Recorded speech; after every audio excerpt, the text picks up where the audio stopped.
நம்ம date of birth, time அப்படின்னு நம்ம போட்டோமா, நம்மளுடைய எல்லா ஜாதக பலனும் நமக்கு வந்துரும் ஜாதகமும். அதுக்கப்புறம் அதனுடைய பலன்களை நாம் வந்து மற்றவர்களுக்கு சொல்லலாம். அந்த மாதிரி சொல்லும் பொழுது, துல்லியமான ஏற்கனவே நடந்தது, இப்ப நடந்துட்டு இருக்குது, இனிமேல் நடக்க போறது அத்தனை விஷயமும் சொல்லலாம்.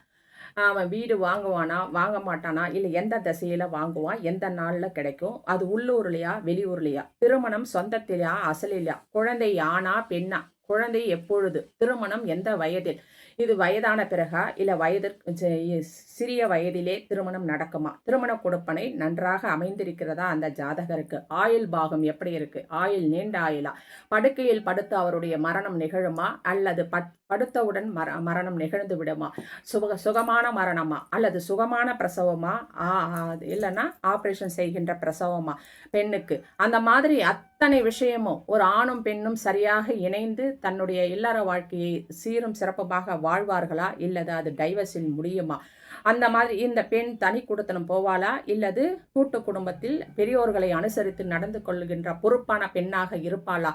இந்த ஆண் மிகவும் பொறுப்பானவனா? தன்னுடைய மனைவியை காப்பாற்றுவானா என்ற ஆணை பற்றியும், பெண்ணை பற்றியும், பெண்ணினுடைய நடத்தையை பற்றியும், ஆணினுடைய குணத்தை பற்றியும், ஆணினுடைய வருமானத்தை பற்றியும் அனைத்து விஷயங்களையும் தெளிவாக அதாவது துல்லியமாக அப்படியே ஜெராக்ஸ் மாதிரி நம்ம ஹாஸ்பிட்டலில் டாக்டர் போயிட்டு எனக்கு உடம்பு சரியில்லை, நான் வந்து மாஸ்டர் செக்அப் பண்ணிக்கணும் அப்படின்னு சொல்கிறோம். நம்ம போய் பண்ணுறோம் இல்லையா?